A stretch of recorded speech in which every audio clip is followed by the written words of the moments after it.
Sa isang lumang mansyon na nakatayo sa gilid ng bayan, araw-araw ay abala si Aling Marites sa kanyang mga gawain bilang katulong ng pamilya Alvarado. Matagal na siyang naninilbihan doon. Halos 20 taon na rin mula nang siya'y unang kinuha upang maglinis ng sahig, magluto at mag-alaga ng hardin. Hindi siya mayaman, ngunit matapat siya sa trabaho at buong puso niyang iniaalay ang kanyang oras upang mapakain at mapalaki ang nag-iisa niyang anak na si Miguel. Si Miguel ay isang batang ipinanganak na bulag. Lumaki siya sa maliit na silid sa likod ng mansyon, malapit sa kusina at hardin. Bagamat hindi nakikita ang ganda ng paligid, kabisado niya ang bawat tunog at halimuyak ng kapaligiran. Sa murang edad, natuto siyang makinig ng mabuti sa ihip ng hangin, sa awit ng mga ibon, at higit sa lahat, sa musika ng radyo na tanging kaagapay nila ng kanyang ina. "Anak, tapusin mo na ang lugaw. Kailangan ko pang maglaba sa likod," wika ni Aling Marites habang inaayos ang mesa. "Opo, inay," sagot ni Miguel habang marahang sinusundan ng kanyang mga daliri ang gilid ng mangkok. Bagamat hindi niya nakikita ang pagkain, kabisado na niya ang bawat galaw, na parang may mapa sa kanyang isipan. Sa kabila ng kanyang kapansanan, hindi kailanman nawala ng pangarap si Miguel. Lagi siyang nakikinig sa mga kanta sa radyo at madalas ay ginagaya ang mga liriko. Kapag gabi at tapos na ang lahat ng gawain ni Aling Marites, maririnig mo si Miguel na marahang kumakanta habang nakahiga sa kanilang papag. "Inay, balang araw gusto ko pong kumanta sa maraming tao. Yung hindi ako pagtatawanan, kundi pakikinggan nila ako," sambit niya minsan habang nakadapa sa unan. Napaluha si Aling Marites. "Anak, kahit bulag ka, huwag mong iisipin na hindi mo kaya. Ang Diyos ang nagbigay ng boses mo, kaya siguradong may dahilan kung bakit ka binigyan ng ganoong talento. Ngunit hindi lahat ng tao sa paligid ay may malasakit. May ilang kasambahay na lihim na nagtatawanan sa kanya. Sa tuwing dumaraan si Miguel, may mga bulong na, 'Ay, ayan na naman yung bulag na anak ng katulong. Parang wala namang silbi dito.'" Isang araw, habang naglalaba si Aling Marites, bigla niyang narinig ang dalawang kasambahay na nag-uusap. "Nakakaawa naman yung anak ni Marites, bulag na nga, wala pang kinabukasan," sabi ng isa. Ano pa bang aasahan mo? Anak lang siya ng katulong. Hindi yan aangat sa buhay," tugon ng isa pa. Napakagatlabi si Aling Marites, pilit niyang pinigilan ang sarili na huwag umiyak. Ngunit alam niyang naririnig ni Miguel ang lahat ng iyon. At sa tuwing naririnig niya ang ganoong mga salita, lalo siyang nagsusumikap na maging matatag para sa anak. "Nay," bulong ni Miguel ng gabing iyon, "narinig ko po sila. Totoo po ba? Wala na po ba talaga akong mararating?" Mahigpit siyang niyakap ng ina. "Hindi anak, huwag mong papakinggan ang mga salita nila. Ikaw ang pinakamagandang biyaya sa akin. At isang araw, ipapakita mo sa kanila na mali sila." Habang lumalaki si Miguel, mas lumalalim ang kanyang pagkahilig sa musika. Bagamat hindi siya nakapag-aral sa normal na paaralan dahil sa kanyang kondisyon, natuto siyang sumabay sa radyo at kabisaduhin ang mga kanta. Ang alaala ng kanyang yumaong ama na minsan ay umaawit ng mga kundiman bago matulog, ang nagsilbing unang inspirasyon niya. "Kung naririto lang si Itay, siguro tuturuan niya rin akong kumanta ng mas maganda." Minsan niyang sinabi habang nakaupo sa tabi ng kanyang ina. Napangiti si Aling Marites kahit may luha sa mata. "Nandyan siya anak, sa puso mo, sa bawat awiting mo kasama mo siya." Sa ganitong paraan nabuo ang matibay na relasyon ng mag-ina. Ang kanilang mundo ay maliit lamang. Isang maliit na silid, kusina at bakuran. Ngunit puno ito ng pangarap at pag-asa. Ang boses ni Miguel ang nagsilbing liwanag sa kanyang dilim, at ang pagmamahal ng ina ang nagsilbing gabay sa kanyang bawat hakbang. Sa kabila ng lahat, patuloy na nakatanim ang hinanakit ni Miguel na hindi siya tinatanggap ng lipunan. Minsan, naririnig niyang may mga batang naglalaro sa labas ng mansyon at tinutukso siya. "Tingnan niyo si Miguel! Bulag pero kumakanta, parang uwak na paos," sigaw ng isa. Nagkulong siya sa kanilang silid nakayakap sa kanyang lumang unan. Dumating si Aling Marites at pinilit siyang aluin. Anak, huwag mong hayaang sirain ng masasakit na salita ang puso mo. Ang mga taong hindi nakakaunawa, sila ang tunay na bulag. Pero inay, bakit ganun? Bakit ako ang naging bulag? Sana ako na lang ang nagkaroon ng ibang problema. Wag lang ito. Sagot niya habang humahagulhol. Napaupo si Aling Marites at hinaplos ang buhok ng anak. Anak, may dahilan ang lahat. Isang araw makikita mo, hindi ng mga mata mo, kundi ng puso mo na may layunin ang Diyos sa lahat ng ito. At doon, unti-unting nabuo ang paniniwala ni Miguel na balang araw, sa kabila ng lahat ng sakit at pangungutya, may pagkakataon siyang magningning. Hindi man niya alam kung paano at kailan, sapat na ang tiwala ng kanyang ina upang magpatuloy siyang mangarap. Sa kanilang maliit na mundo, nagsisimula pa lamang ang kwento ng batang bulag na may gininto ang tinig. Isang kwentong puno ng hirap, pangungutya, ngunit higit sa lahat, pag-asa. Mabilis ang takbo ng panahon. Habang lumalaki si Miguel, mas nakikita niya ang pagkakaiba niya sa ibang bata. Sa murang edad, ramdam na niya ang tingin ng mga tao sa kanya. Awa para sa ilan, pangungutya para sa iba. Ngunit sa puso niya na natiling buo ang pangarap na balang araw ay maririnig ng lahat ang kanyang tinig. Isang umaga, nagpasya si Aling Marites na isama si Miguel sa bayan. Kailangan niyang bumili ng mga rekado para sa hapunan ng mga albarado at naisip niyang mabuti ring ipalakad-lakad ang anak. Habang hawak ang braso ng ina, maingat na tinatahak ni Miguel ang maalikabok na kalsada. Nay, amoy ko po ang bagong giling na kape, masayang sabi ni Miguel habang inamoy ang paligid. Oo anak, sagot ng ina, may tindahan ng kapeng barako sa kanto. Kabisado mo na ang amoy ng bawat tindahan dito. Ngunit ang saya sa kanyang tinig ay napalitan ng bigat nang makarating sila sa plaza. Doon may mga batang naglalaro ng habulan. Pagdaan nila, napatingin ang ilan sa batang bulag na kumakapit sa ina. Ayan na yung bulag, sigaw ng isang bata. Walang silbi, nakadikit lang lagi sa nanay niya. Dagdag pa ng isa, sabay tawa ng malakas. Huminto si Miguel.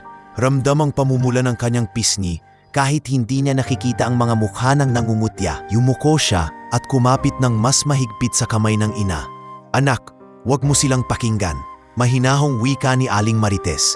Pilit na pinipigil ang galit sa dibdib. Ngunit sa loob niya, parang pinupunit ang kanyang puso sa bawat salitang naririnig ng anak. Habang umuuwi sila, hindi umiimik si Miguel. Tahimik lamang siyang nakayuko. At nang makarating sila sa kanilang silid, hindi na niya napigilan ng luha.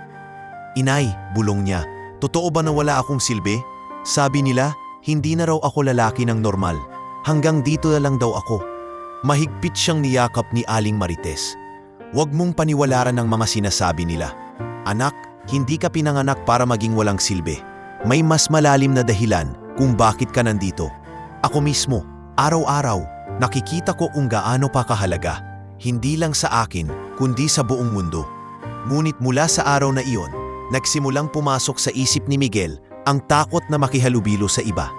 Tuwing maririnig niya ang mga yabag o tawanan ng ibang bata, lagi niyang iniisip na baka siya na naman ang puntirya ng biro. Kaya't mas pinili niyang manatili sa kanilang maliit na silid o sa bakuran kung saan alam niyang ligtas siya. Isang gabi, habang nakahiga, narinig niyang may mga batang nagdaraan sa labas ng mansyon. Nag-aawitan sila ng isang sikat na kantang naririnig niya sa radyo. Gusto sana niyang sumabay, ngunit natigilan siya. Baka pagtawanan lang nila ako, naisip niya. Kaya't imbis na sumabay, itinago niya ang mukha sa unan at marahang umiyak. Napansin ito ni Aling Marites at agad siyang lumapit. Miguel, bakit ka umiiyak? Tanong niya habang pinapahiran ang pisngi ng anak. Gusto ko lang po sanang kumanta, inay, pero natatakot ako. Ayaw ko na pong pagtawanan. Tumango si Aling Marites, pinipilit maging matatag para sa anak. Anak, ang boses mo ay hindi para sa mga taong manunuya. Ito ay para sa mga pusong makikinig at mauunawaan ka. Dumating ang araw na hahanap-hanapin nila ang tinig mo. Maniwala ka lang. Mula noon, mas lalong nagtiwala si Miguel sa kanyang ina. Sa kabila ng sakit na dinaranas niya, lagi niyang naririnig sa puso ang tinig ng ina. isang tinig ng lakas at paraasa. Ngunit hindi rin naging madali ang lahat. Isang hapon, habang naglilinis ng bakuran si Aling Marites, may dalawang kasambahay na dumaan. Hindi nila alam na naririnig sila ni Miguel na nakaupo sa ilalim ng puno. Sayang si Marites, mabait naman. Pero yung anak niya, bulag tapos mahilig pang kumanta. Sino ba naman ang makikinig sa kanya? Sabi ng isa. Baka isipin ng amo natin, istorbo lang yung bata dito sa mansyon. Dapat dinala na lang nila sa ibang lugar. Dagdag pa ng isa. Nang marinig yun, hindi na nakapagsalita si Miguel. Naramdaman niya ang bigat sa dibdib, para bang totoo ang lahat ng kanilang sinabi. Sa sobrang sakit, nagpasya siyang pumasok sa silid at magkulong. Pagkaraan ng ilang oras, hinanap siya ni Aling Marites at nakita siyang nakatalukbong ng kumot. Anak, bakit ka nagtatago? Tanong niya. Inay, baka nga po istorbo lang ako dito. Baka nga po wala na akong mararating. Kung wala po ako, baka mas madali ang buhay ninyo. Sabi ni Miguel, halos hindi marinig dahil sa paghikbi. Napatampo si Aling Marites at mahigpit na niyakap ang anak. Huwag na huwag mong sasabihin yan. Anak, ikaw ang dahilan kung bakit ako lumalaban araw-araw. Kung wala ka, wala na rin akong silbi. Hindi ka pabigat. Ikaw ang lakas ko. Ikaw ang dahilan kung bakit ako nabubuhay. Sa mga salitang iyon, unti-unting kumalma si Miguel. Bagamat nanatili ang takot niya sa labas ng kanilang maliit na mundo, muling tumibay ang kanyang loob dahil sa pagmamahal ng ina. At gabi-gabi, bago siya matulog, nagdarasal siya. Diyos ko, sana po balang araw makita nila ang halaga ko. Sana marinig nila ang boses ko, hindi para pagtawanan, kundi para damhin nila. At sa simpleng panalangin iyon, nagsimulang mabuo ang isang pangakong dadalhin niya sa bawat hakbang ng kanyang buhay. Hindi siya susuko kahit gaano kahirap ang daan na tatahakin. Sa gitna ng lahat ng hamon, ang pag-ibig ng kanyang ina ang nagsilbing gabay at tanglaw sa kanyang madilim na mundo. Isang araw ng linggo, abala ang lahat ng kasambahay sa paglilinis ng malaking imbakan ng mansyon. Ito ang silid kung saan iniipon ng pamilya Alvarado ang mga lumang gamit na hindi na nila ginagamit. Mga lumang kasangkapan, sirang muebles at kung ano-ano pa. Habang nagwawali si Aling Marites, napansin niyang naiwan si Miguel sa may pintuan. Inay, anong lugar po ito? Ang dami kong naamoy nakakaiba. Tanong ni Miguel habang pilit inaabot ng kanyang mga kamay ang paligid.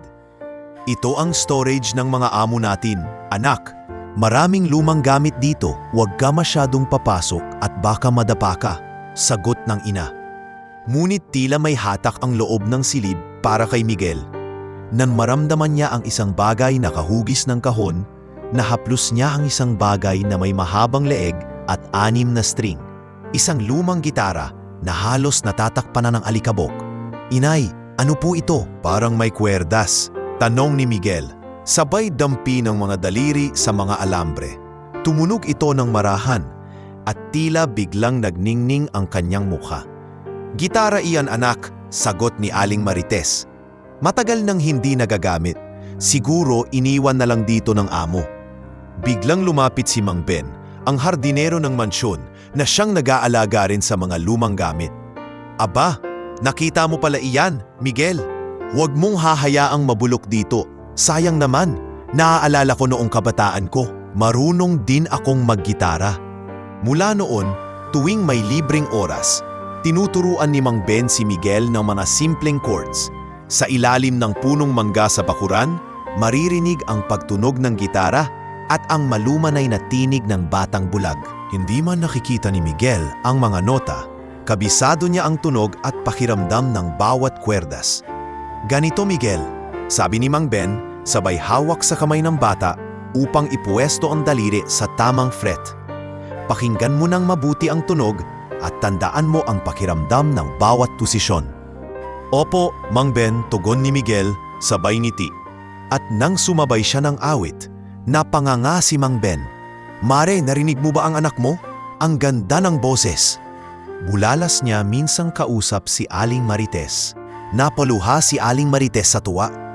Oo nga, Mang Ben. Hindi ko akalaing ganito kaganda ang boses niya. Para bang galing sa puso. Tuwing gabi bago matulog, laging inaawitan ni Miguel ang kanyang ina. Inay, pakinggan ninyo, sabay tugtog ng gitara at pag-awit ng isang simpleng kundiman. Ang kanyang tinig ay malambot ngunit puno ng damdamin, tila bumabalot sa maliit nilang silid.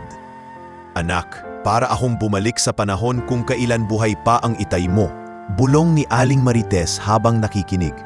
Ganito rin siya kumanta noon. Ngunit sa kabila ng tuwa, pinili ni Aling Marites na itago muna ang talento ng anak. Alam niyang hindi lahat ay makakaunawa. Takot siyang baka pagtawanan lamang si Miguel kapag nalaman ng ibang tao. Kaya tuwing may ibang kasambahay, hindi pinahihintulutan ni Aling Marites na marinig nila ang awit ng anak. Miguel, anak, sa akin lang muna ito ha. Sa akin lang at kay Mang Ben kakakanta. Baka hindi pa handa ang mundo para sa boses mo. Bilin niya isang gabi. Opo, inay. Hindi po ako magsasabi sa iba. Basta't lagi ko ngayong aawitan, sagot ng bata. Sa loob ng mansion, unti-unting naging mundo ni Miguel ang kanyang gitara at tinig. Habang ang iba ay natutulog na, siya ay marahang umaawit sa ilalim ng bituin, gabay ng lampara sa kanilang silid. At sa bawat kantang lumalabas sa kanyang bibig, mas lalong tumitibay ang kanyang paniniwala na balang araw maririnig ng lahat ang kanyang tinig. Hindi para pagtawanan, kundi para hangaan.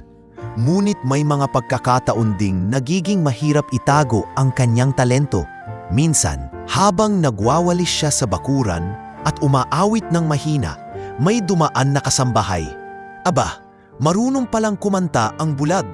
Pabulong na sabi ng kasambahay, sabay tawa. Hindi iyon lingid kay Miguel, ngunit pinili niyang manahimik.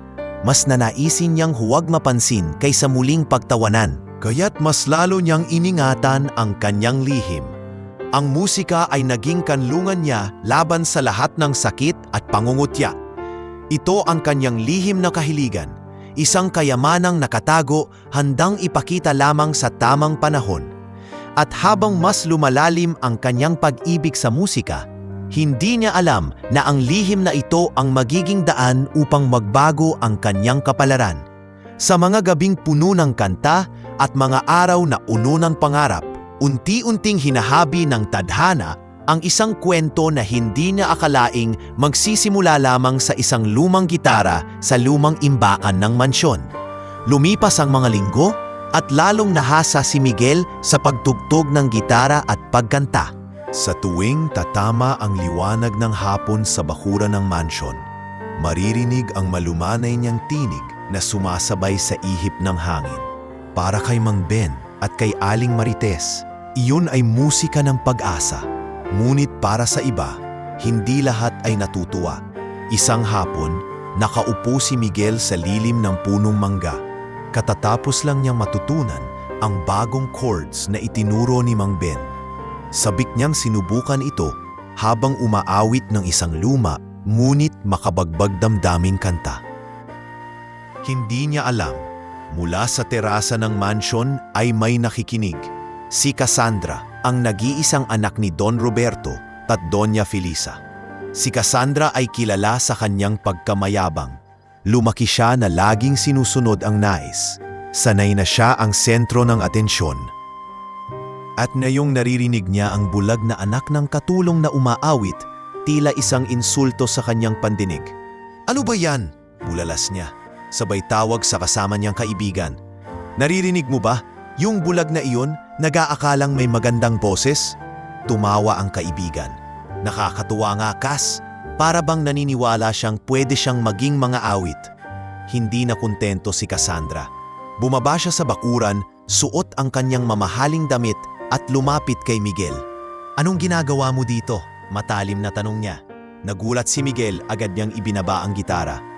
Pasensya na Senyorita Cassandra. Nagtutugtog lang po ako. Ha? Nagtutugtog at kumakanta pa? Sabay tawa ng dalaga. Naririnig mo ba sarili mo? Para kang uwak na nag-aakalang himig ng ibon. Napaiyak si Miguel sa sakit ng mga salita. Hindi niya makitang mukha ni Cassandra, ngunit dama niya ang panguuyam. Yumuko siya at pilit tinakpan ang kanyang gitara. Nagmamadaling lumapit si Aling Marites. "Senyorita Cassandra, wag naman po sana." Ngunit pinutol siya ng dalaga. "Aling Marites, turuan ninyo ang anak ninyong huwag magpakapansin. Nakakahiya sa mga bisita kung maririnig siya. Bulag na nga, nagkukunwaring may talento pa." Natigilan si Aling Marites. Pilit na pinipigil ang luha at galit. Hindi siya makapagsalita laban sa anak ng kanyang amo. Mahigpit niyang niyakap si Miguel, sabay bulong. "Anak, huwag mong intindihin ang sinabi niya." Ngunit ramdam ni Miguel ang sugat sa kanyang damdamin. Nang gabing iyon, tahimik lamang siya sa kanilang silid. Hindi siya umawit. Hindi rin niya hinawakan ang gitara. "Inay," mahina niyang sambit, "baka tama si Cassandra. Baka nga wala akong boses na karapat-dapat pakinggan." Pinisil ni Aling Marites ang kamay ng anak. "Hindi, Miguel. Ang boses mo ay hindi nila pag-aari para husgahan. Ang boses mo ay pag-aari ng Diyos na nagbigay sa iyo niyan. At sa akin, anak, ikaw ang pinakamagaling na mga awit sa mundo." Lumipas ang mga araw, patuloy pa ring binabantayan ni Cassandra si Miguel. Tuwing maririnig niya itong umaawit, laging may pang-uuyam na nakalaan. Minsan, dumating pa siya habang naroon si Mang Ben na nagtuturo. "Aba, Mang Ben," sarkastikong sabi ni Cassandra, "iyan na ba ang bagong libangan ninyo? Turuan ang bulag na umawit? Sayang lang ang oras ninyo."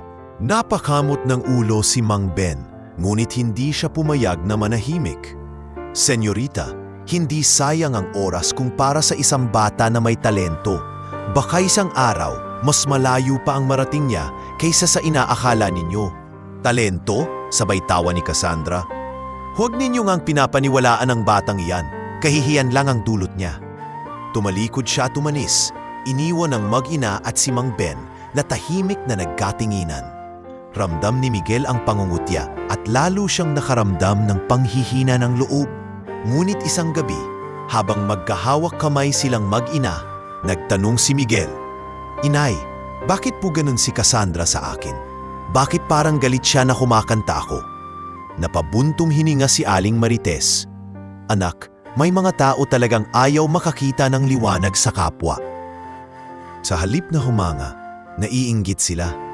Pero tandaan mo, hindi ibig sabihin na totoo ang kanilang mga salita." "Ibig sabihin po ba, naiinggit siya sa akin?" tanong ni Miguel, puno ng pagtataka. "Baka nga, anak, dahil kahit bulag ka, may tinig kang hindi niya kayang abutin. At ang tinig na iyon ay galing sa puso." Muling napaluha si Miguel, ngunit ngayon ay may halong lakas. Mahigpit niyang niyakap ang kanyang ina. "Kung ganun, inay, kahit ano pa man ang sabihin niya, kakanta pa rin ako para sa inyo."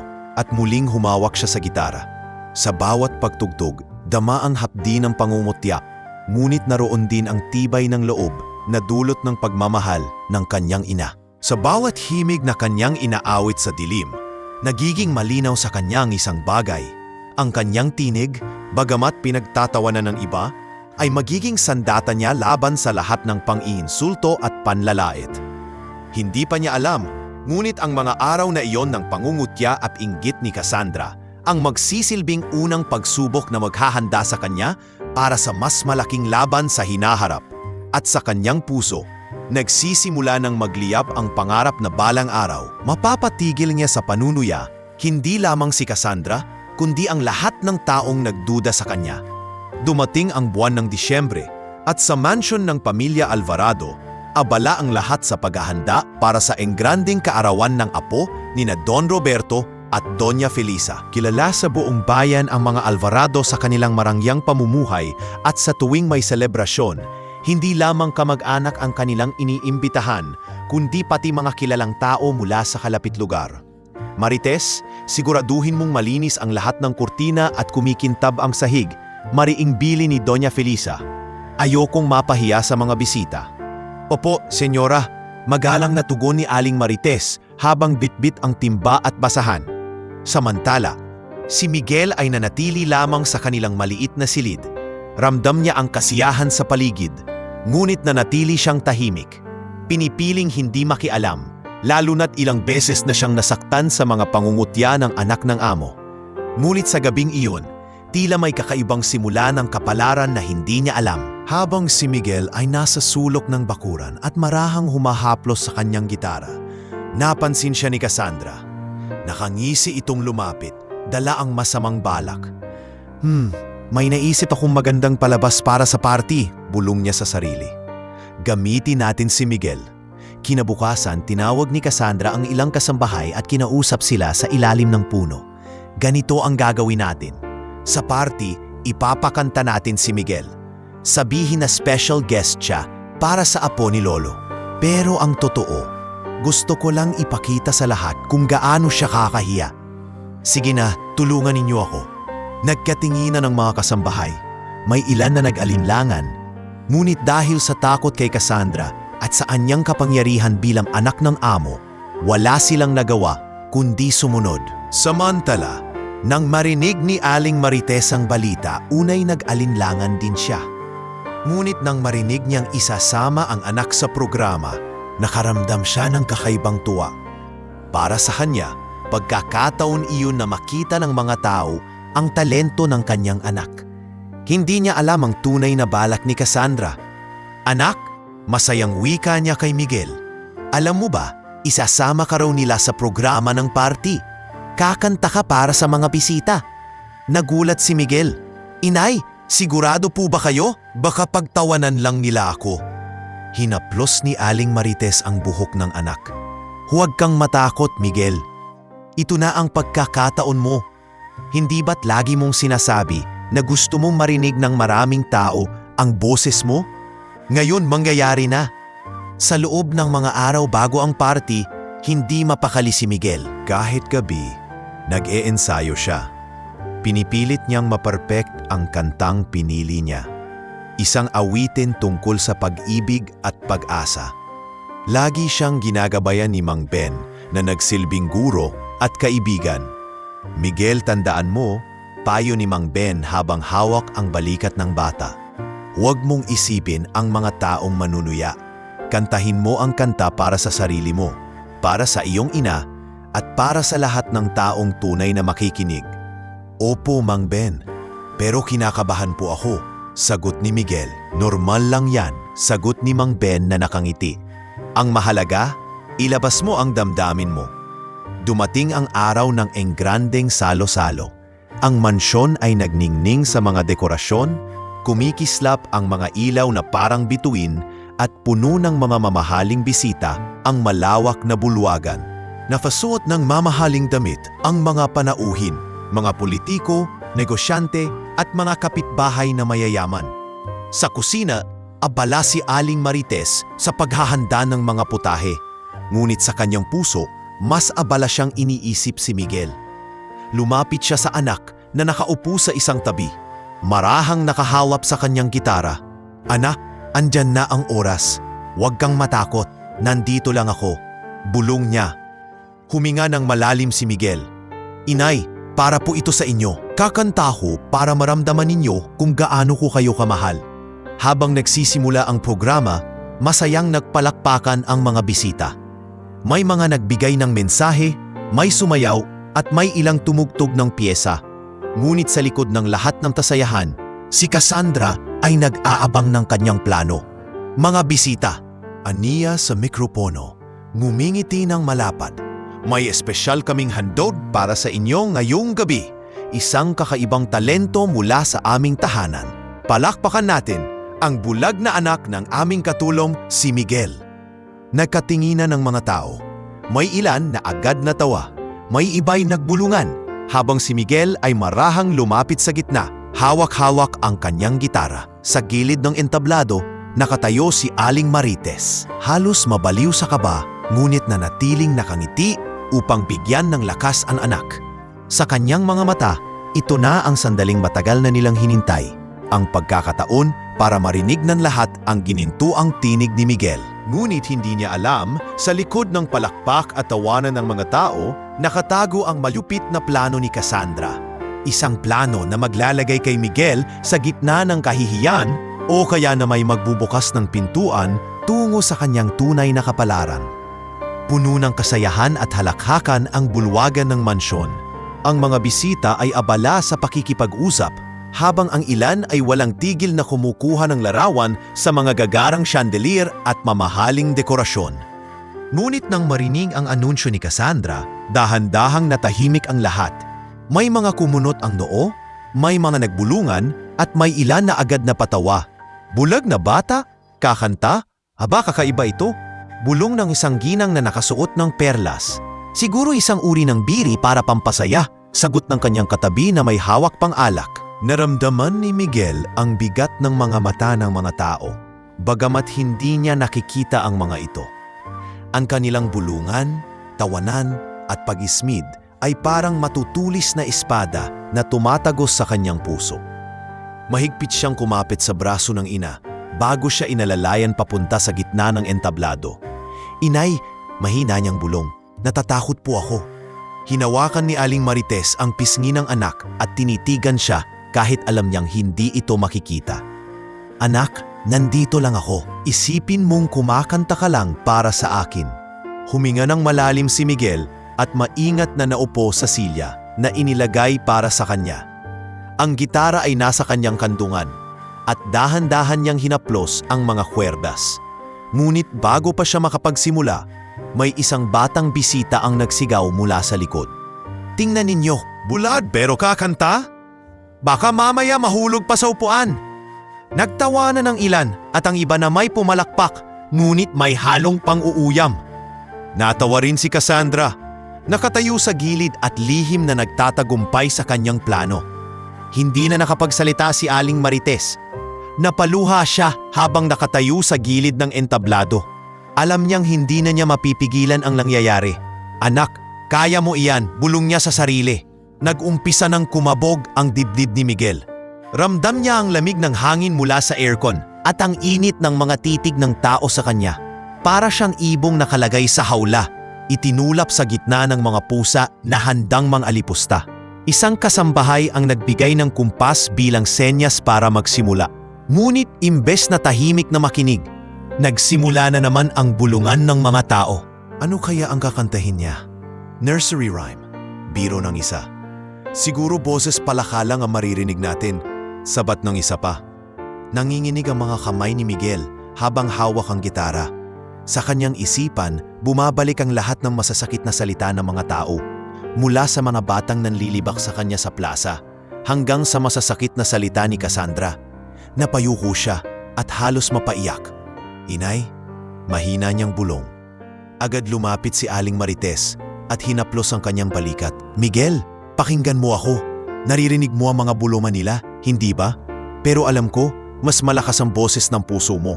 Kantahin mo iyon, anak. Hindi para sa kanila, kundi para sa sarili mo at sa akin.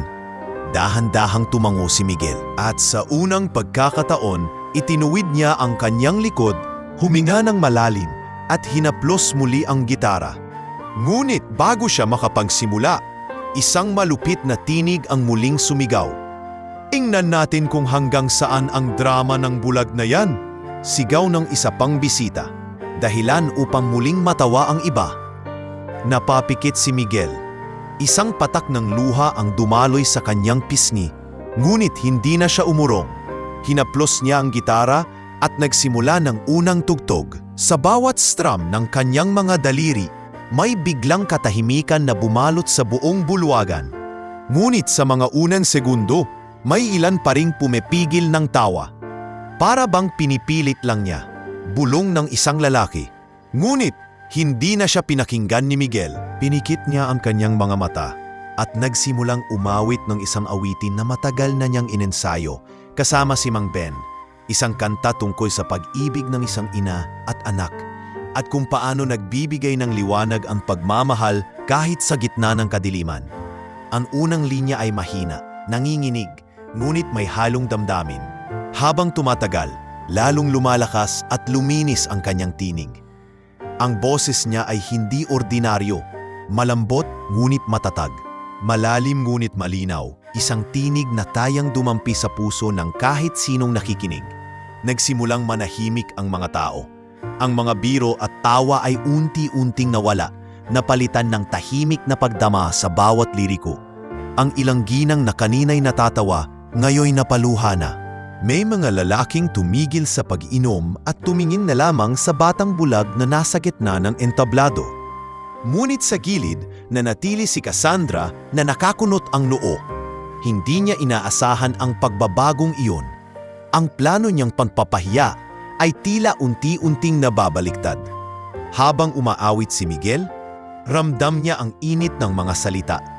Sa bawat tugtog ng kanyang gitara, bumabalik sa kanyang alaala ang pagmamahal ng kanyang ina, ang aral ni Mang Ben, at ang pangarap niyang marinig ng lahat.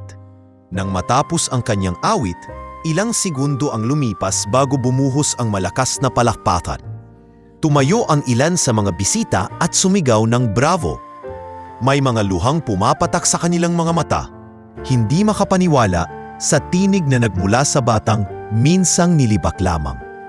Ngunit bago pa yon mangyari, sa mismong simula ng kanyang pagtatanghal, bago niya napahanga ang lahat, naranasan muna ni Miguel ang pinakamalupit na sandali ng kanyang buhay. Ang pagtulak sa kanya sa gitna ng entablado upang ipahiya ang kantyawan, tangtawanan at ang bulungan. Sa lahat ng iyon, naroon ang kanyang ina, luhaan ngunit matatag na naging kanyang lakas. At sa gabing iyon, bago pa marinig ang gintong tinig ni Miguel, lahat ng tao ay saksi kung paano sinubukang ipahiya ang isang bulag na bata sa harap ng marangyang lipunan. Ngunit hindi nila alam, ang sandali ng pagpapahiyang iyon tang magiging mitsa ng isang himalang magpapabago sa kanilang pananaw magpakailanman. Sa sandaling sumayad ang mga daliri ni Miguel sa kwerdas ng gitara at bumuka ang kanyang bibig para awitin ang unang linya ng kanta, tila huminto ang oras sa buong bulwagan. Ang mga halakhak at pang-uuyam na kanina lamang ay malakas at walang habas, unti-unting napalitan ng katahimikan. Para bang lahat ng naroon ay biglang nahipnotismo ng kakaibang lambing at linaw ng tinig ng batang bulag. Ang unang nota ay marahan, halos mahina, ngunit punong-puno ng damdamin. Habang lumalalim ang kanyang pagkanta, unti-unting tumibay ang boses na tila dumadaloy mula mismo sa kanyang kaluluwa. Ang bawat salitang lumalabas sa kanyang bibig ay parang tula. Masakit, ngunit pulo ng pag-asa. Malungkot, ngunit may halong pag-ibig. Kung wala kang mata, may puso kang nakakita. Kung madilim ang mundo, may ilaw na patnubay. Naramdaman ni Miguel ang pagkumpas ng sariling damdamin sa bawat salita. Bagamat hindi niya nakikita ang mga taong nakikinig, dama niya ang bigat ng kanilang katahimikan. Ang kaninang mga bulungan at tawanan ay tuluyan ng naglaho. Ang mga bisitang dati natatawa at nanunukso ay ngayon nakikinig, tila ba bawat isa'y natutulala. Si Aling Marites nakatayo sa gilid ng entablado. Hindi mapigil ang pag-agos ng luha. Ang puso niya'y nag-uumapaw sa tuwa at pagmamataas. Noon lamang niya nakita na nakatingin ang lahat kay Miguel, hindi bilang isang bulag na bata, kundi bilang isang tunay na mang-aawit. Isang ginang na nakaupo sa unahan, ang hindi na nakapagpigil. Napahawak siya sa kanyang dibdib. Sabay bulong, "Diyos ko ang boses ng batang ito." At kasunod nito'y bumagsak ang kanyang luha. Maging ang isang matandang Ginoo na kilala sa pagiging matigas at walang emosyon, ay napapikit at napayuko, tila ninanamnam ang bawat linya ng kanta. Ang ilan sa mga kabataang kanina lamang ay nagtatawanan, ngayoy tahimik at halos hindi makatingin sa kanilang mga magulang sa hiya sa sarili nilang ginawa. Maging si Cassandra na nakatayo sa gilid at nanunood ng kanyang plano ay hindi makapaniwala sa naririnig.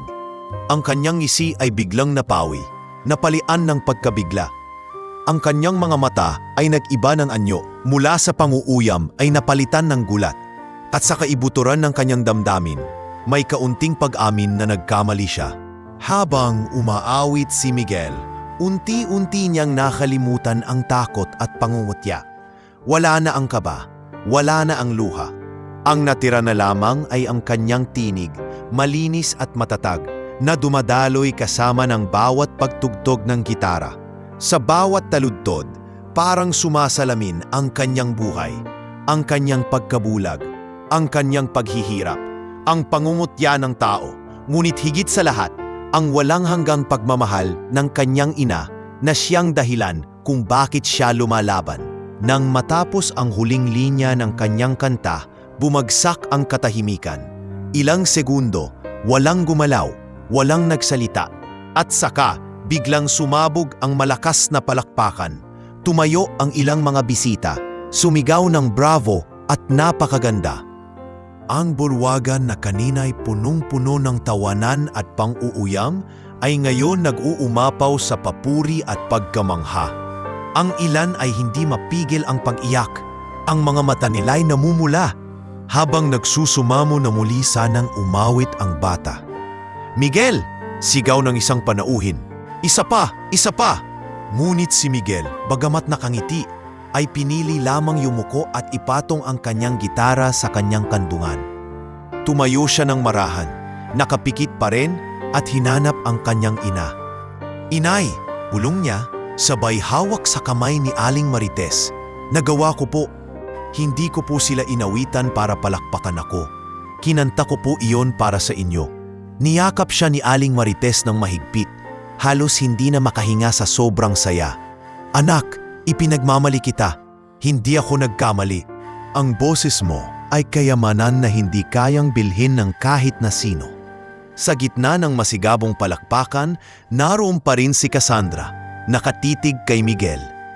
Hindi niya alam kung papaano siya kikilos. Ang plano niyang pagpapahiya ay naging ganap na kabaligtaran. Ang batang bulag na kanyang nilibak ay ngayon hinahangaan ng lahat. Sa loob-loob niya, naramdaman niya ang selos, ngunit kasabay nito'y may kakaibang paghanga na pilit niyang itinatago. Hindi pwede ito, bulong niya sa sarili. Ngunit alam niyang wala na siyang magagawa. Ang boses ni Miguel ang nagbago ng gabing iyon, at walang sinuman ang makakapagbalik sa dating panghuhusga ng mga tao. Pagkatapos ng kanta, nilapitan siya ng isang kilalang bisita, isang music producer na inimbitahan ni Don Roberto. "Bata, napakagaling mo. Ang boses mo ay parang ginto. Gusto mo bang subukan ang isang audition? Sigurado akong marami kang mararating." Nabulat si Aling Marites, halos hindi makapaniwala. Ngunit bago pa siya makasagot, nagsalita si Miguel. "Kung para po ito sa ikabubuti ng aking ina at kung makakapagbigay po ako ng inspirasyon sa iba, oo po, handa akong subukan." Muli na namang nagpalakpakan ng mga tao. Sa gabing iyon, hindi lamang sila saksi sa isang pagtatanghal, kundi sa pagsilang ng isang bagong pag-asa. At habang hawak-hawak ni Aling Marites ang kamay ng anak, dama niya ang gabay ng Diyos sa kanilang buhay. Ang gabing sinubuan silang ipahiya, naging gabing hindi nila malilimutan. Ang gabing narinig ng lahat ang ginintoang tinig ng kanyang anak. Sa wakas, ang tinig na matagal na niyang pinipigilan at itinatago sa kanilang maliit na silid ay nakalabas na. At ito'y hindi tinanggihan kundi tinanggap at minahal ng marami.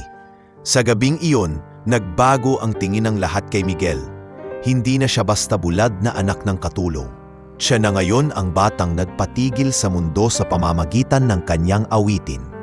Matapos ang pagtatanghal ni Miguel, tila nagbago ang ihip ng hangin sa loob ng bulwagan. Ang mga taong kanina lamang ay nagtatawanan at nanunukso, ngayon ay nakatayo at pumapalakpak. May ilan pa ngang tumutulo ang luha. Hindi nila inaasahan na mula sa isang batang bulag na ipinakilala upang ipahiya, ay maririnig nila ang tinig na kayang yumanig sa kanilang puso. Pagkatapos ng malakas na palakpakan, unti-unting lumapit ang mga bisita kay Miguel. Ang ilan ay nag-abot ng kamay, kahit alam nilang hindi niya iyon makikita. "Napakaganda ng boses mo, iho," wika ng isang ginang na kilalang patrona ng musika. "Walang kasing linis at damdamin, para kang isinilang na may regalong kayamanan ng langit." "Maraming salamat po," mahina ngunit taos-pusong tugon ni Miguel, nakahawak sa kamay ng kanyang ina. Sa gilid ng entablado, may isang lalaki na nakasuot ng simpleng Amerikana. Hindi kasing marangya ng ibang bisita, ngunit may tindig na kagalang-galang. Siya si Ginoong Fernando, isang music producer na kilala sa pagtuklas ng mga natatanging talento. Tahimik siyang lumapit kay Aling Marites at kinausap ito. "Aling Marites, hindi ko po mapigilan ang humanga. Ang anak ninyo, May tinig na hindi ko pa naririnig sa iba. Ako po ay nagtratrabaho sa isang recording studio sa Maynila. Kung papayag kayo, nais kong bigyan siya ng pagkakataong mag-audisyon. Halos hindi makapaniwala si Aling Marites. Napatingin siya kay Miguel na nakaupo pa rin. Hawak ang kanyang gitara at biglang napaluha sa saya. Diyos ko, anak, narinig mo ba yun? Opo, inay, sagot ni Miguel, mahigpit na kumakapit sa braso ng ina. Pero totoo po ba yun, Ginoo? Ako po ba, bulag na bata lang, makakapag-audisyon? Anak, tugon ni Ginoong Fernando na nakangiti. Hindi mahalaga ang mata kung ang puso mo ay nakikita ng marami. At ang puso mo narinig ko sa iyong awitin. Sigurado ako, marami kang maaabot. Samantala, si Cassandra ay nakatayo pa rin sa gilid, hindi makapaniwala sa kanyang nasaksihan. Ang plano niyang pagpapahiya ay biglang nauwi sa kabaligtaran. Ang lahat ng bisita ay lumapit kay Miguel at humanga sa kanya. Ang mga mata ni Cassandra ay puno ng galit at selos. Ngunit sa kaibuturan ng kanyang puso, hindi niya maiwasang kilalanin ang katotohanan. Si Miguel ay may kakayahang hindi niya kailanman makakamtan. Lumapit si Don Roberto at Doña Felisa. Kanina, abala lamang sila sa pakikipag-usap sa mga bisita at halos hindi pinapansin si Miguel. Ngunit ngayon ay tila nag-iba ang kanilang tingin sa bata. Marites, wika ni Don Roberto, hindi ko akalain na ganito kagaling ang iyong anak. Hindi ba't matagal na siyang nag-aaral ng musika? Nag-iba ang boses ni Aling Marites, may halong kaba at galak. Hindi po, Don Roberto. Siya po ay natuto lamang sa sarili at may tulong din mula kay Mang Ben. Wala po kaming pera para sa mga aralin. Tumango si Doña Felisa, nakatingin kay Miguel na nakangiti habang may hawak pa ring gitara. Napaka-espesyal ng batang ito. Marahil ay itinakda ng Diyos na marinig siya ngayong gabi. Ang mga bisitang dating mayabang at walang pakialam, ngayon nagkakandara pa na lumapit kay Miguel. May ilang nag-abot ng calling card, may ilan pang nag-alok na sila'y maging taga-suporta kung sakaling siya'y pumasok sa industriya ng musika. Miguel, kapag nagkaroon ka ng konsyerto, ako ang mauunang bibili ng tiket. Biro ng isang kilalang negosyante na nagpatawa at nagpasaya sa lahat. Sa mga oras na iyon, pakiramdam ni Miguel ay ibang-iba na siya. Kanina lamang ay para siyang pinagtatawanan na palabas sa entablado. Ngunit ngayon, siya ay tinuturing na parang isang bituin. Sa sulok, nakita ni Aling Marites ang paglapit ni Cassandra. Unay nagulat siya dahil bihira itong lumapit ng kusa. Aling Marites, wika ni Cassandra na may pilit ng ngiti. Ang galing pala ng anak mo, hindi ko akalain. Siguro nagkamali ako. Ngunit ramdam ni Aling Marites ang lamig sa kanyang tinig. Tumango lamang siya at hindi na pinansin ang likod ng mga salita. Ang puso niya ay abala sa kaligayahan at hindi niya hahayaang masira iyon ng mga taong puno ng inggit. Lumapit si Miguel sa kanyang ina at mahigpit itong niyakap. Inay, naramdaman ko po. Hindi ko man sila makita, alam kong humanga sila. Hindi po ako pinagtawanan. Tumango si Aling Marites, pinipigil ang luha ng labis na kaligayahan. Anak, sinabi ko na sa'yo, darating ang araw na maririnig ka nila, at ngayon iyon. Habang nagsasaya ang lahat, ang isip ni Miguel ay napuno ng bagong pag-asa. Hindi na siya basta bulag na anak ng katulong. Siya na ngayon ang batang may ginintoang tinig na hindi lang basta narinig, kundi pinahalagahan. Sa gabing iyon, nagbago ang lahat. Ang mansyon na dati puno ng mga mapangutyang tao ay naging saksi sa pagsilang ng isang talento. At ang mga bisitang dati, hindi nagbibigay ng tingin kay Miguel, ay ngayon nakatingin sa kanya na may respeto at paghanga. Mula sa sandaling iyon, unti-unti nang nagbukas ang pintuan ng kanyang kapalaran. At sa bawat palakpak, sa bawat papuri, dama niya ang gabay ng kanyang ina at ang pangako ng mas magandang bukas. Makalipas ang ilang linggo matapos ang hindi malilimutang gabi sa mansyon, muling bumalik ang katahimikan sa simpleng buhay ni Miguel at Aling Marites. Ngunit sa puso ng mag-ina, malinaw na may binuksang bagong pintuan ang tadhana. Sa isang pirasong papel na iniabot ni Ginoong Fernando, nakasulat ang address ng isang recording studio sa Maynila. Miguel, wika ng producer noong gabing iyon. Kung handa ka, pumunta ka rito sa susunod na buwan. May audition para sa mga batang mga awit. Nais kong marinig ka muli. Hindi maipaliwanag ni Aling Marites ang kaba at tuwa. Ngayon, hawak-hawak niya ang papel habang nakaupo sa kanilang maliit na silid. Tinitigan niya si Miguel na abala sa paghawak ng gitara. Anak, maingat niyang sabi, naaalala mo ba ang sinabi ng Ginoong lumapit sa atin? Yung nag-anyaya sa iyo ng audition? Opo, inay. Mabilis na sagot ni Miguel ng angiti. Hindi ko man siya makita, pero ramdam ko po ang sinseridad sa kanyang boses. Sigurado po ba kayo? Kaya ko po ba? Hinaplos ni Aling Marites ang buhok ng anak. Anak, mula pa noon hanggang ngayon, hindi ako nagkamali sa paniniwalang may layunin ang Diyos sa iyong tinig. Hindi tayo magpapalampas ng ganitong pagkakataon. Dumating ang araw ng pag-alis nila papuntang Maynila.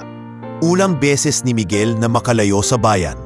Hawak-hawak niya ang braso ng kanyang ina habang nakasakay sila sa lumang bus na naglalakbay sa mahabang kalsada. Sa bintana, dumudungaw si Aling Marites. Pinagmamasdan ang mga ilaw ng lungsod na unti-unting lumalapit.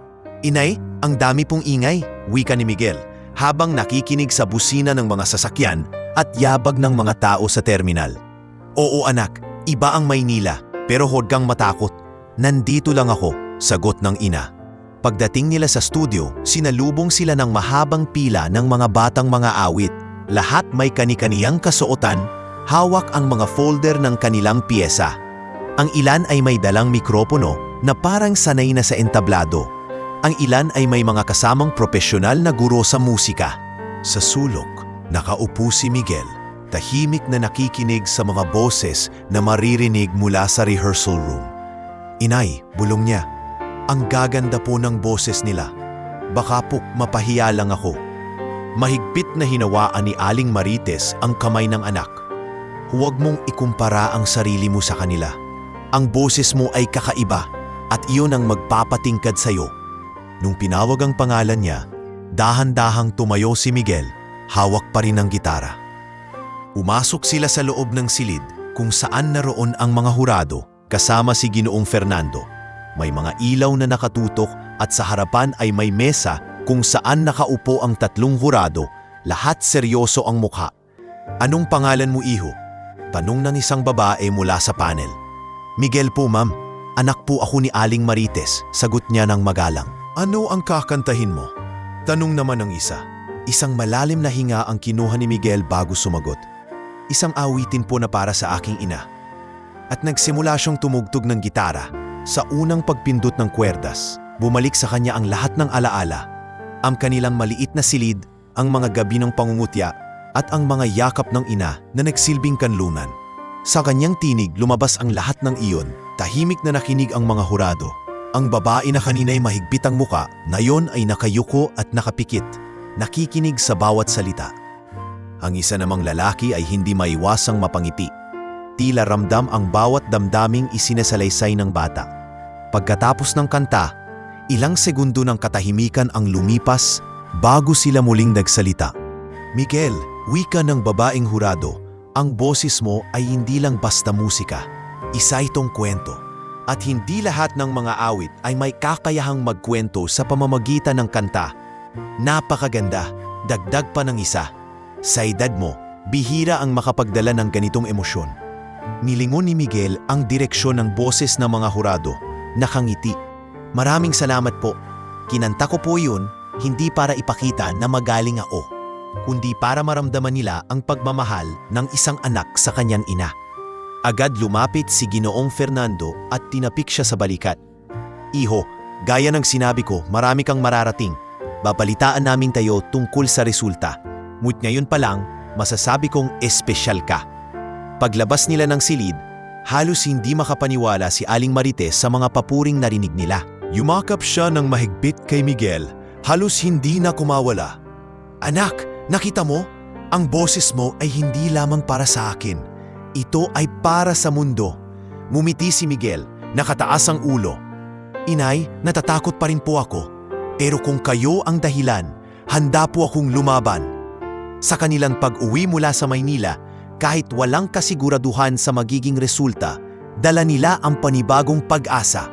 Para kay Miguel, sapat na ang marinig na may mga taong nakakaunawa sa kanyang tinig. At para kay Aling Marites, sapat na ang makita na unti-unti nang nakikita ng iba ang halaga ng anak niya.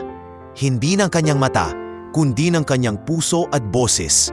At sa bawat ingay ng lungsod na kanilang iniwan, nakatanim sa puso nila ang isang bagong pangarap. Isang pangarap na unti-unti nang nagiging totoo. Makalipas ang ilang araw, matapos ang audition ni Miguel, bumalik sila ni Aling Marites sa kanilang maliit na silid sa likod ng mansyon. Bagamat puno ng saya ang kanilang mga puso, hindi maiiwasan ang kaba at pag-aalala. Wala pa silang balita mula sa mga hurado at sa bawat gabi, umaasa sila na darating ang tawag na magbibigay linaw sa kinabukasan ni Miguel. Isang hapon, habang naglalabas si Aling Marites, dumating si Mang Ben dala ang isang pahayagan. "Mare," masayang sabi nito, "may nakasulat dito tungkol sa odisyon. Sinasabi na may isang batang bulag na kumanta at pinahanga ang mga hurado. Hindi nakalagay ang pangalan, pero sigurado akong si Miguel iyon." Agad na napangiti si Aling Marites, ngunit kasabay nito'y may kaba rin. "Mang Ben, kung lumabas na sa pahayagan, baka mas dumami rin ang taong mansalita ng hindi maganda. Alam mo naman ang mundo, hindi lahat ay marunong humanga, marami rin ang maiinggit." At hindi nga nagtagal, kumalat ang chismis sa kanilang baryo. May ilan na natuwa at nagsabing nakaka-inspire si Miguel. Ngunit may ilan ting hindi mapigilan ng panghuhusga. Ginagamit lang ng ina ang anak niya para sumikat, bulong ng isang kapitbahay. Bulag naman, anong mapapala niya sa industriya ng musika? Pansamantala lang yan, dagdag ng isa. Narinig mismo ni Miguel ang ilan sa mga bulungang ito nang minsang pumunta siya sa tindahan asama ang kanyang ina. Nakatayo siya sa gilid habang si Aling Marites ay bumibili ng bigas nang biglang marinig ang dalawang ginang na nag-uusap. "Ay, siya ba yung bata sa pahayagan? Kawawa naman. Imbes na ipahinga na lang, pinapagod pa sa pagkanta." "Tama ka, hindi rin tatagal yan. Ginagamit lang ng nanay para magkapera." Napayuo si Miguel, mahigpit na hawak ang kanyang baston. Pag-uwi nila, hindi siya nagsalita. Ngunit pagdating sa kanilang silid, hindi na niya napigilang magtanong. "Inay, ginagamit niyo po ba ako?" Natigilan si Aling Marites. "Anak, bakit mo nasabi yan?" "Narinig ko po kanina. Sabi nila ginagamit niyo lang daw ako para sumikat at magkapera. Totoo po ba iyon?" Naluha si Aling Marites at agad niyakap ang anak. "Miguel, anak, huwag mong paniwalaan ang mga iyan. Lahat ng ginagawa ko para sa iyo. Hindi kita kailanman gagamitin. Kung kaya lang kitang ipahinga at ipalayo sa lahat ng sakit ng mundo, gagawin ko. Pero alam kong masakit din sa iyo ang hindi marinig ng tao ang tinig na ibinigay sa iyo ng Diyos. Ang boses mo, anak, ay hindi para sa akin. Para ito sa lahat ng taong kailangang makaramdam ng pag-asa." Tumulo ang luha ni Miguel at marahang yumakap sa ina. "Pasensya na po, inay. Natakot lang po ako." Ngunit hindi natapos doon ang kanilang pagsubok. Nang sumunod na linggo, dumating ang isang grupo ng mga kabataang mga awit na minsang nakasama ni Miguel sa pila ng odisyon. Nakilala nila si Miguel dahil sa pahayagan at imbes na humanga, nagsimula silang maghasik ng inggit. "Ay, siya ba yung bulag na pinuri? Naku, baka awa lang ng hurado kaya pumasa." Biro ng isa. "Tama, hindi naman talaga magaling. Boses lang daw, pero paano siya makikilala kung bulag siya?" Dagdag pa ng isa. Narinig ni Miguel ang mga iyon at halos mawalan siya ng pag-asa. Kinuwento niya ito kay Mang Ben ng gabing iyon. "Mang Ben, siguro tama sila. Baka awa lang ang nakita ng mga hurado sa akin." Umiling si Mang Ben at tinapik ang balikat ng bata. "Miguel, huwag mong isipin iyan. Kung awa lang ang dahilan, hindi sana sila natulala sa kanta mo. Ang boses mo ay hindi lamang tunog. Ito ay kwento. At ang kwento mo, walang sinuman ang makakagaya. Kahit pa may mga masasakit na salita." Hindi bumiaw si Aling Marites sa kanyang paninindigan. "Anak, Aniya kay Miguel, anumang sabihin nila, hindi mo pwedeng itigil ang pagkanta. Dahil kapag tumigil ka, ibig sabihin nanalo sila. Huwag mong hayaang manakawin ng iba ang regalo mo. Muling tumibay ang puso ni Miguel. Gabi-gabi, nag-iensayo pa rin siya ng mga bagong kanta. Hindi na niya iniinda ang pangungutya kahit mahirap dahil alam niyang ang kanyang boses ay hindi lamang para sa kanya kundi para sa mga taong naghahanap ng liwanag sa dilim. Sa mga panahong iyon, natutunan niyang mas lalong maging matatag. Ang bawat insulto, ginagawa niyang inspirasyon. Ang bawat pintas, ginagawang hakbang papalapit sa kanyang pangarap. At habang lumalalim ang kanyang paglalakbay, natanto niya na ang tunay na laban ay hindi lamang sa entablado, kundi sa labas nito, laban sa mga taong ayaw siyang maniwala. Ngunit sa kabila ng lahat, isang bagay ang nanatili, ang walang sawang pagmamahal ng kanyang ina, na siyang nagsilbing tanggulan laban sa lahat ng unos. Sa gitna ng mga tsismis, inggit at panghuhusga, muling tumayo si Miguel, dala ang kanyang ginintuang tinig at ang paninindigang hindi na siya kailanman magpapadala sa pangungutya ng iba. At sa puso niya, buo ang panalangin. Diyos ko, gabayan niyo po ako. Kung ang boses ko ay para sa inyo, tulungan niyo po akong ipagpatuloy ito kahit gaano kahirap ang daan. Makalipas ang ilang linggo ng paghihintay, dumating ang tawag mula kay Ginoong Fernando. Nasa kusina noon si Aling Marites, abala sa paglilinis ng mga plato, nang biglang tumunog ang lumang cellphone na ipinahiram sa kanya ng isa sa mga kasambahay. "Hello? Si Marites po ito." Kinakabahang sagot niya. "Mabuti at nasagot ninyo, Aling Marites." Tugon ng pamilyar na tinig. "Ako ito, si Fernando. May magandang balita ako." Natanggap si Miguel. Nais namin siyang i-record ang isang single sa studio. Isa siyang pambihirang talento at nais naming subukan kung paano tatanggapin ng publiko ang kanyang awitin. Halos mabitawan ni Aling Marites ang hawak niyang baso. Tumakbo siya papunta sa kanilang silid kung saan nag-aaral si Miguel ng bagong kanta. "Anak!" sigaw niya.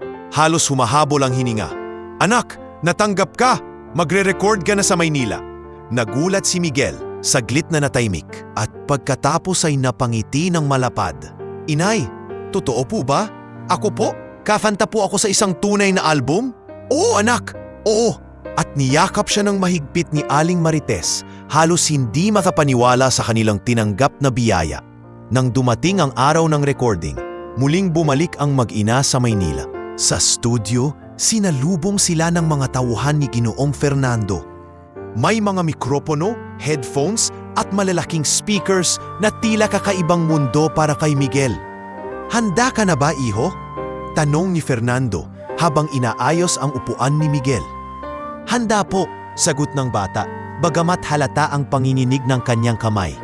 Ngunit nang magsimula na siyang umawit, nawala ang lahat ng kaba. Sa bawat salitang kanyang binigkas, dumaloy ang emosyon na mula sa kanyang mga pinagdaanan.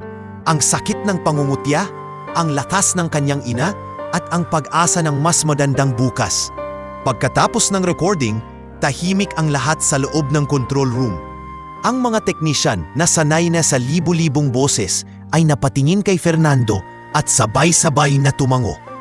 Ang batang ito, wika ng isa, hindi ordinaryo. Hindi lang basta kanta, kundi kwento ng puso. Ilang linggo matapos i-release ang unang single ni Miguel, nagulat ang lahat. Sa radyo, paulit-ulit na pinapatugtog ang kanyang kanta. Ang mga DJ ay hindi mapigilang banggitin ang kanyang pangalan. Mga kababayan, isang bulag na bata ang nagbigay sa atin ng inspirasyon ngayong linggo. Si Miguel, ang may gintong tinig. Ang mga tao sa kanilang baryo ay nagulat. Ang mga kapitbahay na dati nangungutya ay biglang nag-iba ang tono. Siya pala yung batang pinagtatawanan natin noon. Ang galing niya pala. Grabe, maririnig mo ang puso sa kanyang kanta. Ang ilan pa ay lumapit kay Aling Marites upang humingi ng tawad. "Marites, patawarin mo kami. Hindi namin alam na ganito kagaling ang anak mo. Nagkamali kami."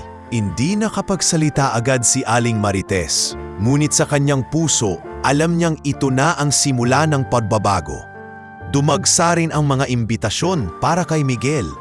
Una, sa mga mall shows, kasama ng kanyang gitara, umaawit siya sa harap ng daan-daan tao. Habang inaawit niya ang kanyang mga kanta, maririnig ang sabayang palakpakan at hiyawan ng mga tagahanga. May mga batang sumisigaw ng kanyang pangalan at may mga ina na napapaluha habang nakikinig sa kanya. "Anak, tingnan mo sila," bulong ni Aling Marites habang nakatayo sa gilid ng entablado.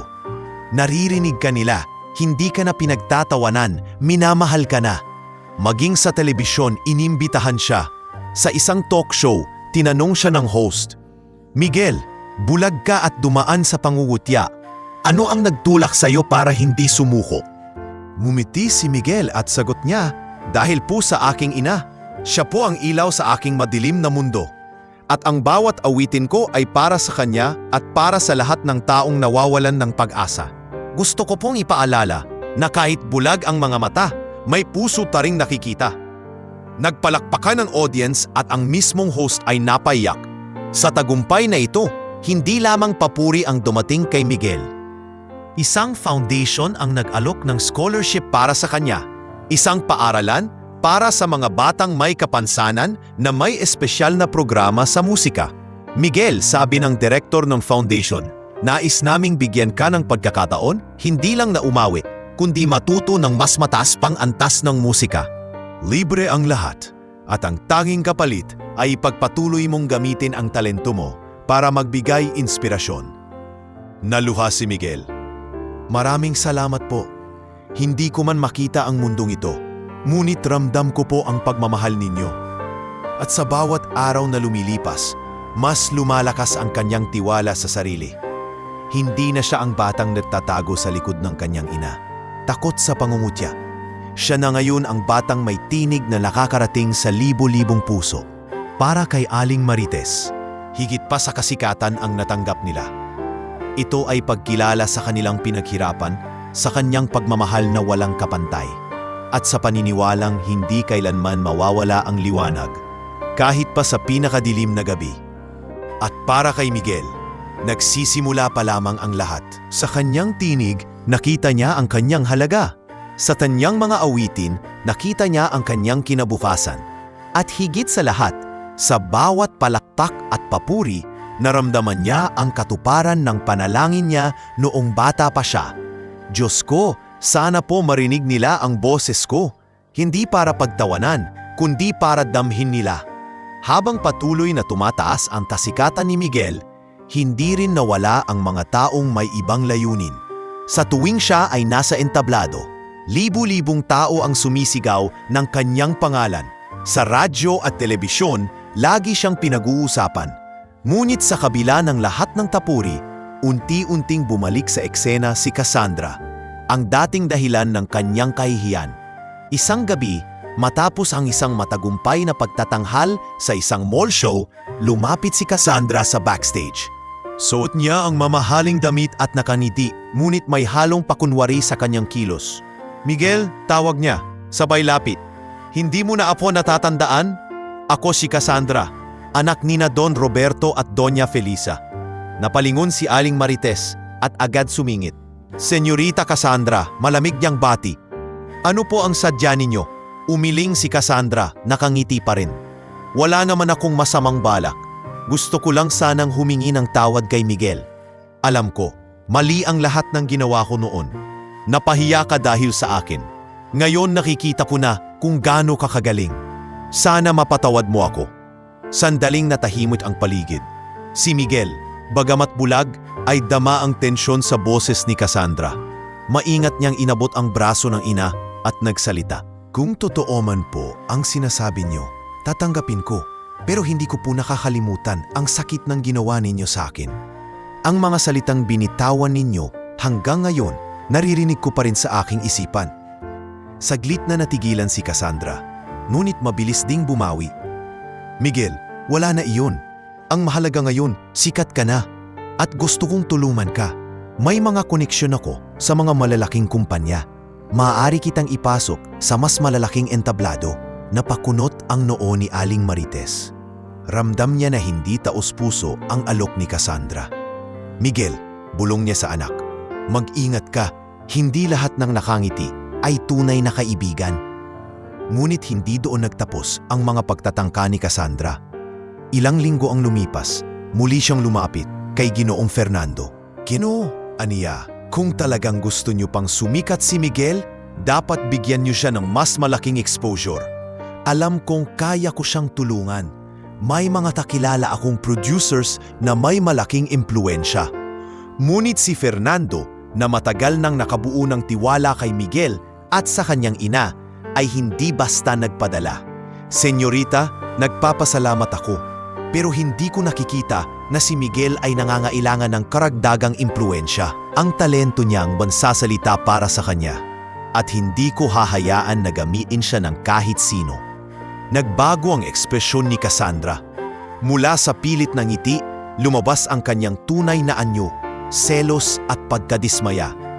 "Tingnan natin," bulong niya sa sarili, "kung hanggang saan kayo aabot nang wala akong tulong." Samantala, si Miguel ay patuloy na lumalaban sa kanyang sariling takot at pag-aalinlangan. "Inay," minsan niyang sabi habang sila'y pauwi galing sa isang guesting, "tama po ba na tumanggi tayo sa mga alok nila? Baka po mas lumaki pa ang maabot ko kung tinanggap natin." Hinawakan ni Aling Marites ang kamay ng anak. "Anak, hindi lahat ng magbibigay sa atin ng tulong ay taos-puso. Ang tunay na tagumpay ay hindi nakukuha sa shortcut, kundi sa pawis, tiyaga at paniniwala sa sarili. Tandaan mo, hindi lahat ng mag-aalok ng tulong ay tunay na kakampi." Muling tumango si Miguel. "Opo, inay. Ang gusto ko lang naman ay ipagpatuloy ang pagkanta para makapagbigay inspirasyon. Kung iyon lang ang matupad ko, sapat na sa akin." Ngunit hindi pa rin tumigil si Cassandra. Sa isang okasyon kung saan inimbitahan si Miguel na umawit para sa isang fundraising event, sinadya niyang umupo sa unahan ng audience. Nang marinig ang awitin ni Miguel, halata ang pag-idting ng kanyang panga. Ang tinig ng batang minsang kanyang inapi ay ngayoy mas lalo pang sumisikat, at bawat nota ay tila sampal sa kanyang kayabangan. Pagkatapos ng pagtatanghal, lumapit siya muli. "Miguel, baka nagkamali ako sa lapit ko, pero seryoso ako. Gusto kong maging bahagi ng buhay mo. Hindi ko kayang baliwalain ang talento mo. Bigyan mo lang ako ng pagkakataon." Mumiti si Miguel, bagamat ramdam ang bigat sa dibdib. "Senyorita Cassandra, pinatawad na po kita. Pero hindi po lahat ng tao ay dapat maging bahagi ng aking paglalakbay." "Salamat po, pero pipiliin ko na po ang mga taong tunay na naniniwala at nagmamahal sa akin, hindi dahil sa aking kasikatan, kundi dahil sa kung sino ako." At sa mga salitang iyon, tuluyan nang nagdilim ang mukha ni Cassandra. Hindi niya akalain na ang batang dati kanyang pinagtawanan ay may tapang na humarap sa kanya ngayon. "Makikita mo, Miguel," bulong niya habang lumalayo, "hindi dito nagtatapos ang laban natin." Ngunit para kay Miguel at kay Aling Marites, malinaw na ang direksyon. Ang kanilang lakas ay hindi galing sa kayamanan o koneksyon, kundi sa katotohanan at pagmamahal. At sa bawat laban na darating, handa silang ipakita na ang tinig ng isang batang minsang pinahiya ay higit na makapangyarihan kaysa sa anumang inggit o panlilinlang. Mabilis na kumalat ang pangalan ni Miguel sa buong bansa. Ang kanyang mga awitin ay hindi lamang pinapakinggan sa radyo, kundi iniya-upload na rin sa iba't ibang platform online. Maraming kabataan ang nagko-cover ng kanyang kanta at maraming ina ang nagsasabing ang tinig niya ay parang tinig ng kanilang mga anak na nagbibigay ng pag-asa. Sa kasagsagan ng lahat ng ito, isang liham ang dumating mula sa ibang bansa. Isang imbitasyon para kay Miguel na lumahok sa isang international singing competition. Isang gabi, habang nag-aayos si Aling Marites ng kanilang hapunan, dumating si Ginoong Fernando, dala ang balita. "Marites," wika niya, habang hawak ang sobre, dumating na ang pagkakataon. Si Miguel ay inimbitahan upang kumatawan sa bansa sa isang kompetisyon sa Singapore. Hindi ito basta-basta. Dito nagsisimula ang tunay na laban niya sa entablado ng mundo. Napatigil si Aling Marites, napakapit sa kanyang dibdib. Diyos ko, ibang bansa? Paano kami mabubuhay doon? Wala kaming kakilala, wala kaming alam. Ngunit mabilis na sinundan ni Fernando ang kanyang sinabi. Huwag kang mag-alala, sagot ng organizers ang tirahan, pagkain at lahat ng kailangan habang naroon kayo. Ang kailangan lang ay ang kanyang tapang at ang kanyang tinig. Agad na tinawag ni Marites ang anak. Miguel, anak, may imbitasyon ka mula sa ibang bansa. Kakanta ka roon at makikipagpaligsahan ka sa pinakamagagaling na batang mga awit. Nagulat si Miguel, bahagyang kinabahan. Inay, ibang bansa po. Wala pa po akong karanasan sa ganun. Paano kung mapahiya ako? Paano kung hindi nila ako magustuhan? Lumapit si Marites at hinawakan ang kanyang mga kamay. Inak, hindi mo kailangang matakot. Ang boses mo ay hindi lamang para sa Pilipinas. Ito ay para sa buong mundo. At kung anuman ang mangyari, tandaan mong ako ay palaging nasa tabi mo. Dumating ang araw ng kanilang pag-alis. Sa paliparan, libu-libong tagahanga ang nagpunta upang masilayan si Miguel bago ito sumakay ng eroplano. May dalang mga placard na may nakasulat na Go Miguel at Our Golden Voice. May mga batang umiiyak habang kumakaway at may mga taong nagdarasal para sa kanyang tagumpay. Pag-akyat nila sa eroplano, mahigpit na kumapit si Miguel sa braso ng ina. Inay, ang dami pong ingay, ang daming tao, natatakot po ako. Ngumiti si Marites, pinapawi ang kaba ng anak. Anak, ang lahat ng ito ay para sa iyo. Pumikit ka lang at isipin mong kakanta ka sa ilalim ng ating punong mangga. Gaya ng dati. Pagdating nila sa Singapore, sinalubong sila ng mga organizers. Dinala sila sa isang hotel kung saan nakahanda na ang lahat para sa mga kalahok. Doon, unang beses na nakilala ni Miguel ang iba't ibang batang mga awit mula sa iba't ibang bansa. Ang ilan ay may profesional na trainers, ang iba na may mga pamilya na halatang may kayamanan at impluensya. Habang nasa practice room, naririnig ni Miguel ang iba't ibang boses. May batang Amerikano na malakas at matining ang tinig. May batang Koreano na kumakanta na parang profesional na idol. At may batang Pranses na may kakaibang lambing sa kanyang awit. Inay, bulong ni Miguel, ang gagaling po nila. Paano po ako makikipagsabayan? Hinaplos ni Marites ang likod ng anak. Miguel, hindi mo kailangang makipagsabayan. Ang kailangan mo lang ay maging ikaw. Hindi nila boses ang dala mo. Ang dala mo ay ang puso mo at iyon ang wala sila. Habang tumatagal ang kanilang pananatili sa Singapore, unti-unting nasanay si Miguel. Natuto siyang makipag-usap sa iba't ibang lahi kahit hindi niya sila nakikita. Sa pamamagitan ng kanilang mga tinig, nagkaroon siya ng mga bagong kaibigan. May batang Hapon na nagbigay sa kanya ng maliit na laruan bilang tanda ng pagkakaibigan at isang batang Meksikano na humanga sa kanyang tapang bilang bulag na mang-awit. Ngunit hindi naging madali ang lahat. Mahirap ang training. Araw-araw, may rehearsal at voice lessons. Minsan napapagod si Miguel at napapaisip kung kaya niya bang tapusin. Inay, parang gusto ko pong sumuko. Wika niya isang gabi habang nakahiga. Masakit na purang lalamunan ko at parang hindi ko kayang abitin ang mga nota na tinuturo nila. Mahigpit siyang niyakap ni Marites. Anak, huwag mong kakalimutan kung bakit tayo nandito. Nandito tayo dahil binigyan ka ng Diyos ng tinig para ibahagi. Hindi mahalaga kung gaano kataas ang maaabot ng iba. Ang mahalaga ay ang damdamin na kaya mong ipadama. At sa bawat pagod at sakit, muling bumabangon si Miguel. Sa tulong ng kanyang ina at ng mga kaibigang nakilala niya, natuto siyang magtiwala sa sarili. Natutunan din niyang hindi lahat ng laban ay tungkol sa panalo. Minsan ang pinakamahalagang laban ay kung paano ka tumayo kahit gusto mo nang sumuko. Nang dumating ang araw ng unang round ng kompetisyon, kabado si Miguel. Naririnig niya ang malakas na palakpakan para sa ibang kalahok.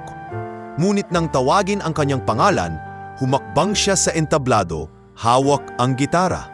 Inay, bulong niya bago siya umakyat. Para po ito sa inyo, para po sa lahat ng Pilipino. At nang magsimula siyang umawit, dumaloy muli ang kanyang ginintuang tinig. hindi lamang sa entablado, kundi sa puso ng bawat taong nakikinig. Sa bawat liriko, dama ang kanyang hirap, pag-asa at ang walang hanggang pagmamahal ng kanyang ina.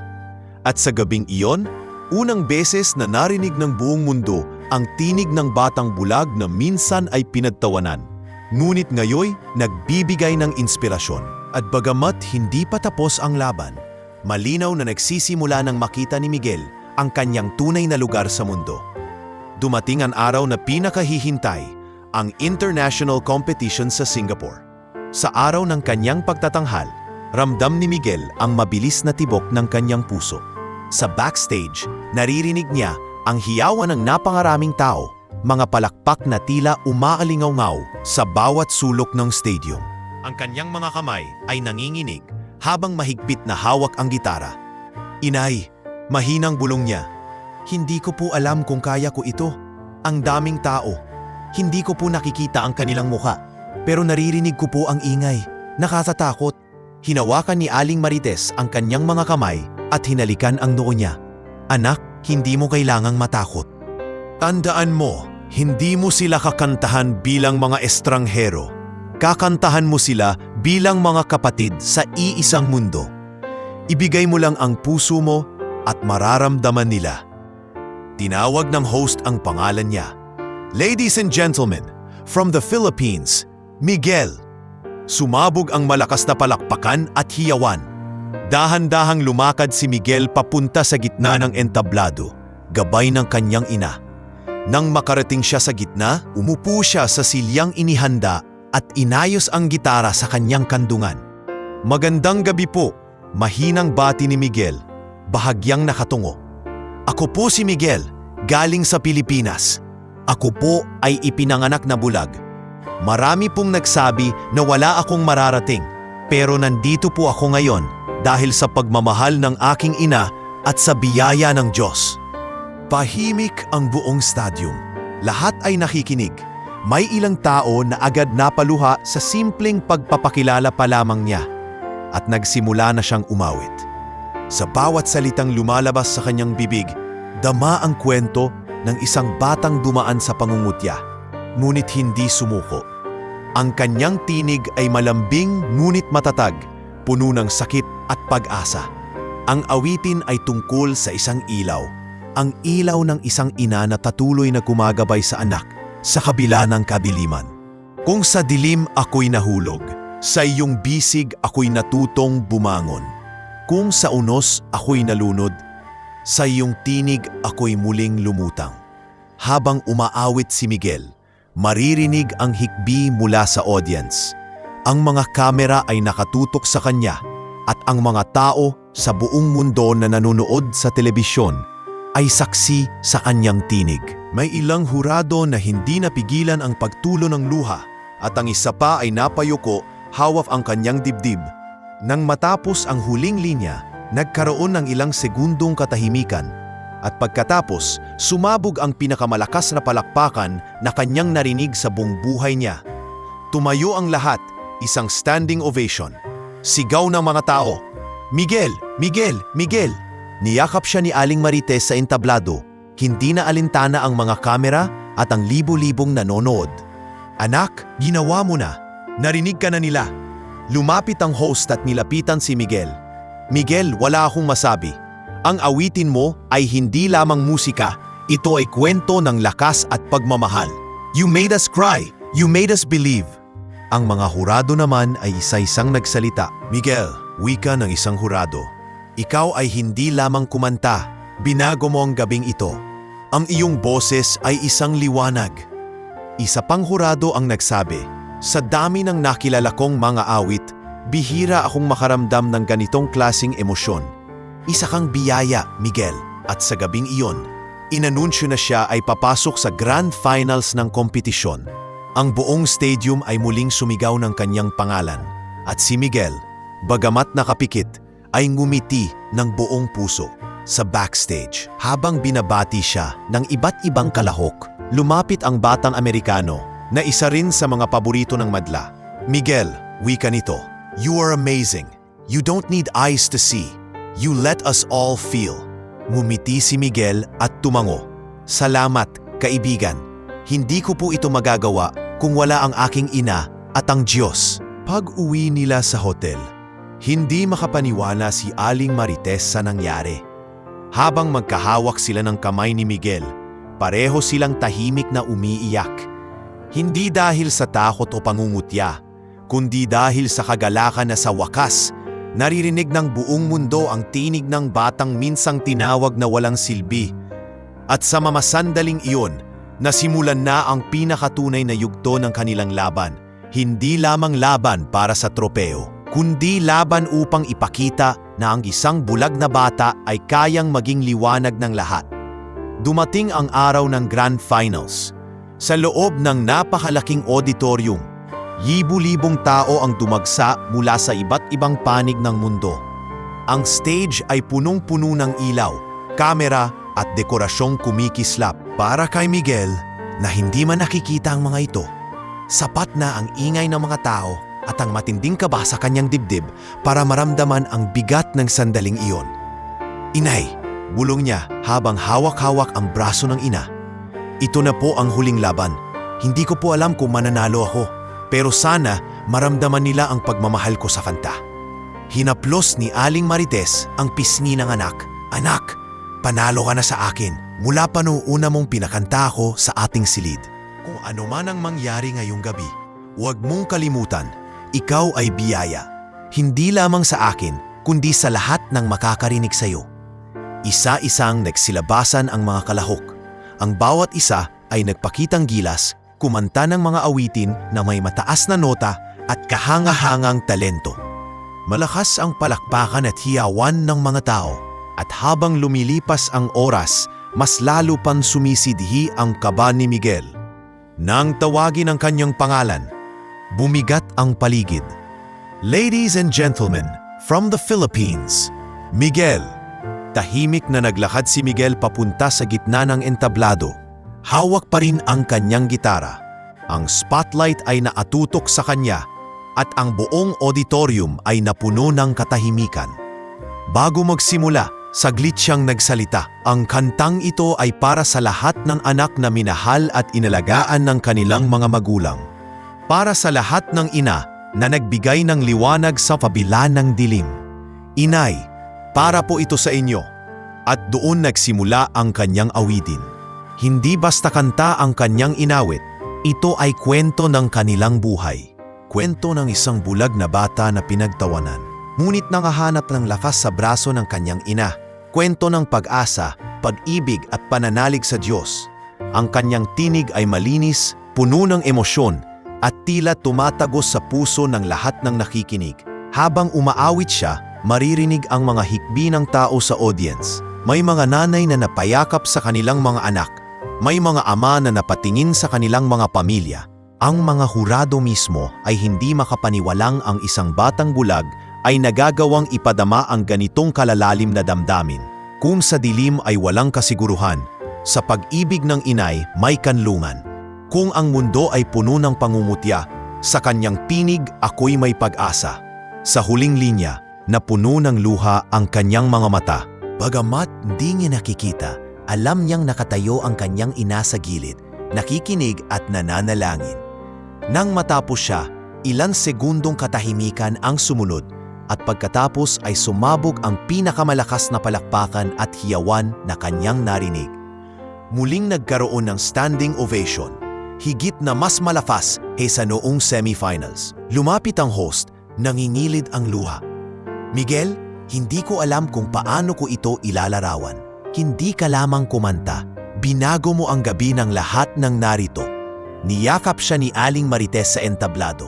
Anak, ipinagmamalaki kita. Bulong nito, halos mawala ng boses sa sobrang tuwa. Matapos ang lahat ng pagtatanghal, dumating ang pinakaaabangang sandali, ang pag-anunsyo ng kampyon. Tumayo ang lahat ng kalahok sa entablado, kabilang si Miguel.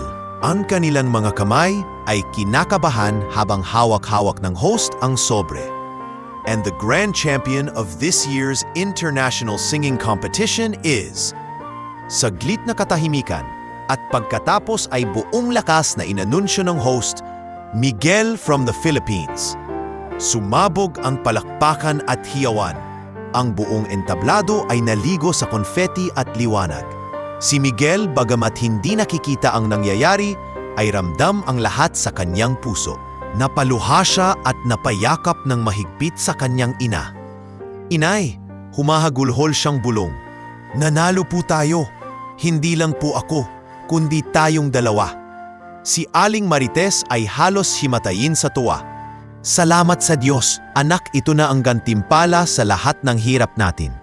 Lumapit ang mga hurado upang batiin siya. Isa sa kanila ang nagsabi, "Miguel, hindi lang ito ang simula ng iyong karera. Ikaw ay magiging inspirasyon sa milyon-milyong tao. Ang iyong kwento at boses ay dapat marinig ng buong mundo." Isa pang hurado ang nag-abot ng imbitasyon. "Miguel, nais ka naming isama sa isang world tour para nakapagbigay ng inspirasyon sa iba't ibang bansa. Ang tinig mo ay hindi dapat manapili sa iisang entablado lamang." Sa gitna ng lahat ng papuri, humarap si Miguel sa mikropono at nagsalita. "Maraming salamat po. Hindi ko po ito mararating kung wala ang aking ina. Siya po ang aking mata sa mundong hindi ko nakikita. At higit sa lahat, nagpapasalamat ako sa Diyos na nagbigay sa akin ng tinig na magagamit ko para magbigay ng pag-asa sa iba." Muling nagpalakpakan ng lahat. Ang kanyang pangalan ay paulit-ulit na isinisigaw ng mga tao. Sa gabing iyon, hindi lamang siya naging kampeon ng isang kompetisyon, naging simbolo siya ng lakas, pag-asa at pagmamahal.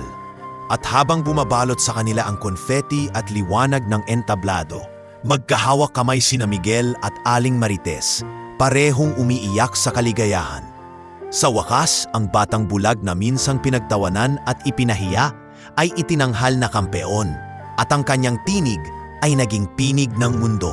Matapos ang matagumpay na pagkapanalo ni Miguel sa international competition, dumating na ang araw ng kanilang pagbabalik sa Pilipinas.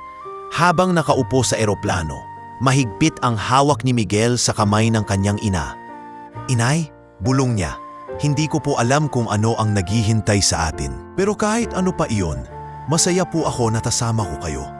Ngumiti si Aling Marites, pinipigil ang luha ng tuwa. "Anak, hindi mo alam kung gaano karaming tao ang naghihintay sa iyo. Hindi na ikaw ang batang pinagtatawanan sa baryo. Ikaw na ngayon ang inspirasyon ng buong bansa." Paglapag ng eroplano, sinalubong sila ng libu-libong tao sa paliparan.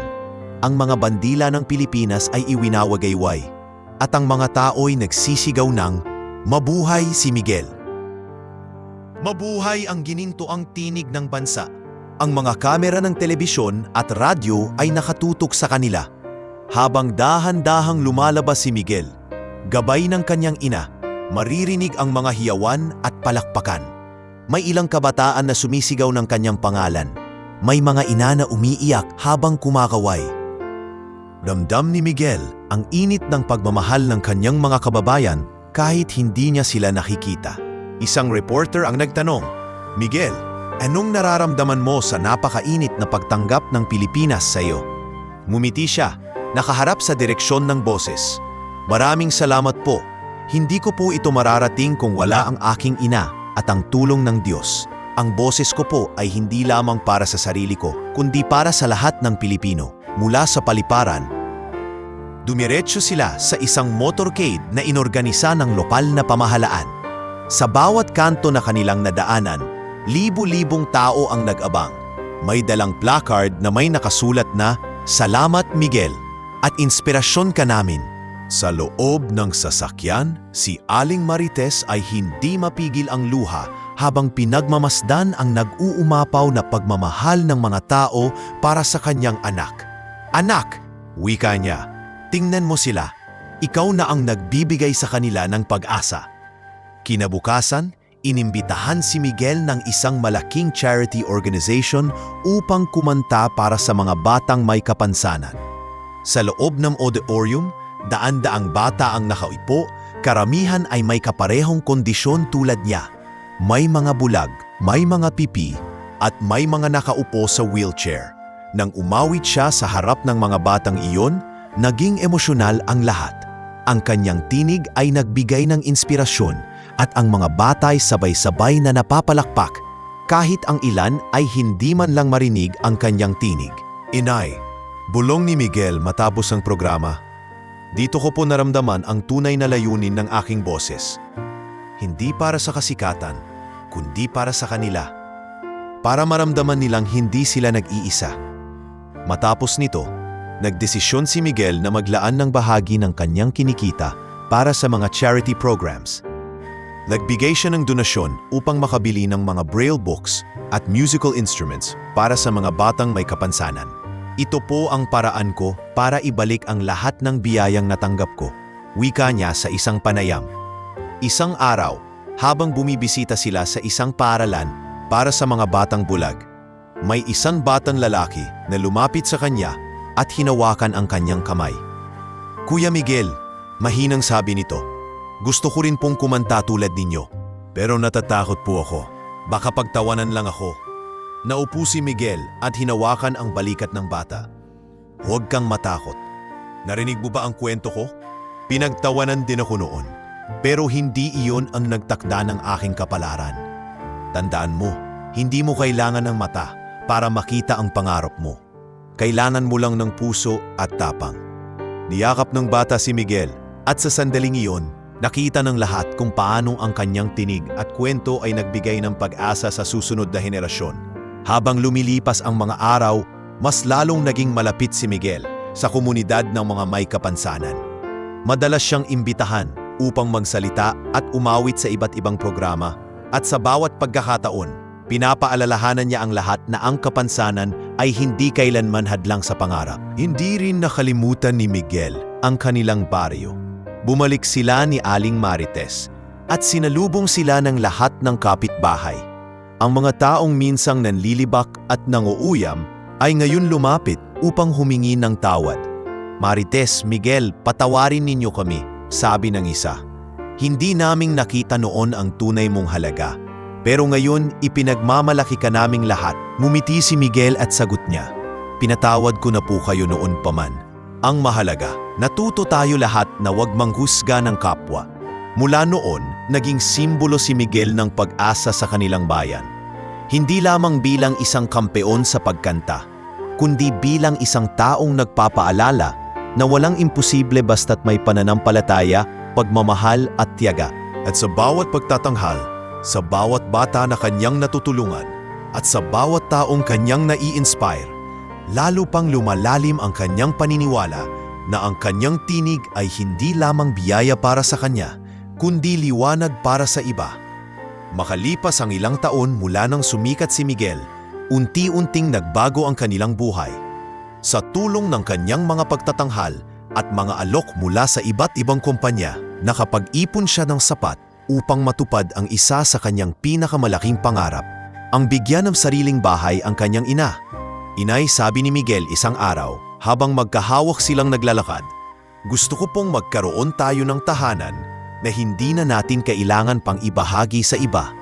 Isang lugar na atin lang, kung saan kayo po ay makakapahinga nang hindi na naglilinis para sa iba. Napahinto si Aling Marites, napaluha.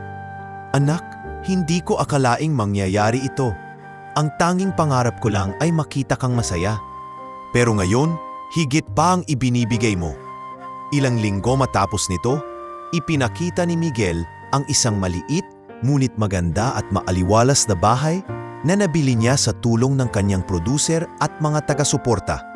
Bagamat hindi ito marangya gaya ng mansyon ng mga Alvarado, para sa kanila, ito ang pinakamagandang lugar sa buong mundo. Pagpasok nila sa loob, dama agad ang init ng tahanan. May simpleng sala, kusina at 2 kwarto, isang para kay Miguel at isang para sa kanyang ina. Humawak si Miguel sa pintuan at ngumiti. Inay, dito ko po kayo aalagaan. Hindi na kayo magtatrabaho para sa iba. Ako na po ang mag-aalaga sa inyo. Lumipas ang mga buwan at patuloy ang kasikatan ni Miguel. Ngunit higit pa sa mga awards at papuri, mas pinili niyang tumulong sa iba. Madalas siyang bumibisita sa mga charity event, kumakanta para sa mga batang may kapansanan, at naglalaan ng pondo para sa mga proyektong makakatulong sa kanila. Isang araw, dumating ang pamilya Alvarado sa kanilang bahay. Sina Don Roberto at Doña Felisa ay halatang tumanda na at kasama nila si Cassandra. Pagbukas ng pinto, humungad kay Miguel ang mga dating among minsan niyang pinagsilbihan. Marites Miguel, wika ni Don Roberto. Narito kami hindi bilang mga amo, kundi bilang mga taong humihingi ng tawad. Nagkamali kami noon. Pinabayaan ka namin, Miguel, at hinayaan naming pagtawanan ka. Pero ngayon, ipinagmamalaki ka naming lahat. Patawain mo kami. Naluha si Aling Marites. Hindi niya akalain na maririnig ang ganitong mga salita mula sa mga dating amo. Don Roberto, Doña Felisa, matagal ko na po kayong napatawad. Ang mahalaga, natuto po tayong lahat. Lumapit si Cassandra, hindi na nakasuot ng mamahaling damit, kundi payak na kasuotan. Halata ang pagbabago sa kanyang ugali. Miguel, mahinang wika niya. Ako ang pinakamaraming kasalanan sa lahat. Noon ginawa kong biro ang iyong kapansanan. Pinagtawanan kita at sinira ang tiwala mo sa sarili. Pero nang makita kita sa entablado, naramdaman kong ako ang tunay na talunan. Patawarin mo ako. Tahimik si Miguel sa ilang sandali at pagkatapos ay ngumiti. Cassandra, matagal ko nang pinatawad ang lahat ng sinabi mo. Kung hindi dahil sa iyo, baka hindi ko pa napatunayan sa sarili ko na kaya kong lumaban. Ang mahalaga, natutunan mo na ang kahalagahan ng respeto at pagmamahal. Naluha si Cassandra at yumuko. Salamat, Miguel. Ngayon, gusto kong itama ang mali. Gusto kong suportahan ang mga proyekto mo para sa mga batang may kapansanan. Hayaan mong makabawi ako. Tinanggap iyon ni Miguel at Aling Marites sa kauna-unahang pagkakataon. Hindi na sila magkaaway, kundi magkakampi sa paggawa ng mabuti. Lumipas ang panahon at upang ipagdiwang ang lahat ng kanilang pinagdaanan, nagdaos si Miguel ng isang simpleng salo-salo sa kanilang bagong bahay. Naroon si Mang Ben, ang mga kapitbahay na minsang nagkamali, ngunit ngayon ay tunay na humahanga, at maging ang pamilya Alvarado. Hindi marangyang handaan, ngunit puno ng tawanan at kwento ng nakaraan. Anak, sabi ni Aling Marites, habang nakaupo sa tabi niya, tingnan mo sila. Noon, tayo lamang ang magkasama laban sa lahat. Ngayon, ang dami nating kasama. Lahat sila nagbago dahil sa'yo. Ngumiti si Miguel, hawak-hawak ang gitara. Inay, hindi po ako ang dahilan. Kayo po, kung hindi dahil sa pagmamahal ninyo, hindi ko maaabot ang lahat ng ito. Kaya ngayong gabi, muli ko po kayong aawitan. At sa gitna ng simpleng salu-salo, umawit si Miguel ng isang kanta, isang awit ng pasasalamat at pagmamahal. Habang kumakanta siya, ang lahat ay nakikinig ng tahimik at sa bawat nota ay dama ang kwento ng kanilang buhay. Mula sa pangungutya, sa pangarap, hanggang sa pagkamit ng tagumpay. Sa huling bahagi ng awit, sabay-sabay na nagpalakpakan ng lahat. Niyakap ni Aling Marites ang anak ng mahigpit. At sa gabing iyon, naramdaman nila na tapos na ang mahabang paglalakbay ng kanilang mga puso. Mula sa bulag na anak ng katulong, na minsang ipinahiya sa harap ng marami, naging isang inspirasyon si Miguel, hindi lamang sa Pilipinas, kundi sa buong mundo. At sa kanilang tahanan na puno ng pagmamahal at respeto, natapos ang kanilang kwento sa isang malinaw na aral, na ang tunay na liwanag ay hindi nakikita ng mata, kundi nararamdaman ng puso.